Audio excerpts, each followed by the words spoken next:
Qalbi go'zallarim, bugun sizlar bilan shunaqa mazali chiqadigan qulupnayli tort tayyorlashni o'rganamiz. Buning uchun birinchi bo'lib biskvitini tayyorlab olamiz. Tuxumlarimizni butun chaqib mikser idishiga solamiz. So'ng shakar solib, oppoq massa bo'lguncha yaxshilab ko'pirtirib olamiz. Ko'pirib chiqqan massamizga salat yog' ham solib olamiz.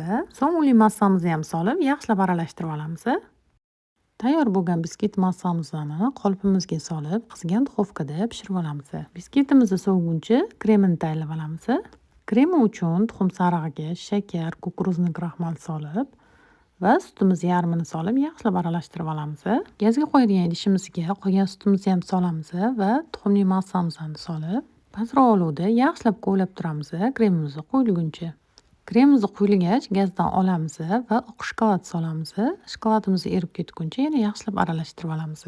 Xona haroratda yumshagan sariyog'im solib olamiz va yana yaxshilab aralashtirib bir xil massa qilib olamiz. Ustiga kontakt paket yopib, yaxshilab sovutib olamiz kremimizni.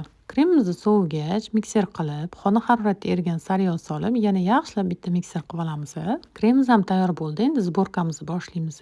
Biskvitimizni o'rtasidan bo'lib olganimizdan so'ng birinchi qavatini qolipga kiydirib olamiz. Xuddi videoda ko'rsatilgan kabi. Qolipimiz atroflariga qulupnaylarimizni joylab chiqqandan keyin kremimizni ham solib olamiz. Ikkinchi biskvitimiz bilan ustini yopib, bir kunga xolodilnikga qo'yamiz tortimizni. Ustini esa xohishga qarab bezatsanglar bo'ladi. Yanada mazali retseptlarni o'rganish uchun albatta sahifalarimga obuna bo'lib olinglar.